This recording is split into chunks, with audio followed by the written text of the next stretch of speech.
While 2020 was a devastating year for most businesses, a select few saw a chance to seize an opportunity. After finishing her culinary degree at Holyoke Community College, Holyoke resident and local entrepreneur Nicole Ortiz had her sights set on opening a food truck. By August 2020, Ortiz's food truck was a reality, and the success of that business allowed her to open a storefront in Holyoke 6 months later. Connecting Point's Brian Sullivan stopped by to see how this restaurant is serving up tasty Caribbean-inspired fare in the Pioneer Valley. Before there was this, the little food truck that could. Born out of opportunity, entrepreneurial spirit, and some help from $1,000 in prize money won in a college concept contest, Nicole Ortiz's Crave food truck made its debut on the streets of Holyoke in the summer of 2020. And while the risk of chasing her dreams reaped some instant rewards, there were still some bumps on the road. The food truck game is super difficult. I find it's easier to run a restaurant than it is a food truck, just because with the food truck you have so many variables that just come up every single day, and you have no idea what to expect between like the gas not working, something weird happening with the gas line, something weird happening with the water. There's more variables at play, I feel like, with the food trucks. By March of 2021, Crave the food truck became Crave the restaurant. And here in the city of Holyoke, which is considered a food desert because of its lack of easily accessible nutritious foods, the opportunity was too big to ignore. This community is predominantly Puerto Rican, and my community suffers a lot from diabetes and things like that. So there's just a lot of fried foods, heavily processed foods here. So I wanted to do something completely different.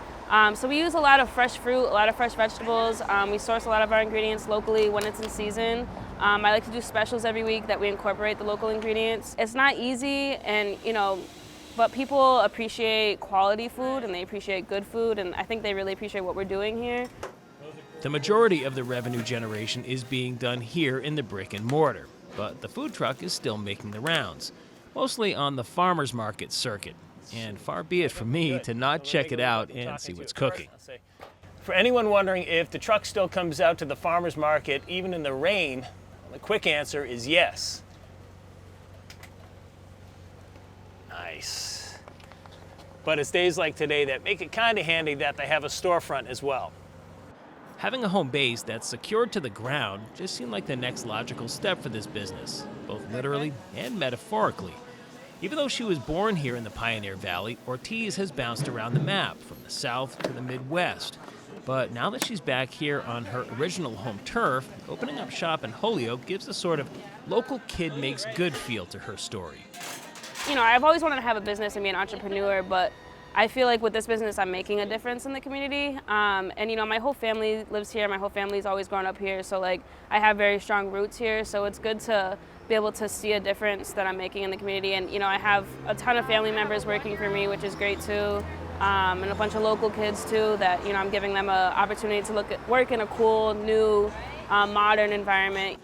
There's one thing that I always want to know from any entrepreneur with that lone wolf kind of spirit, and that is, in spite of any of the struggles incurred along the way, is the American dream still alive and well? It's definitely still alive and real, and I kind of feel like it's more alive and real now than ever.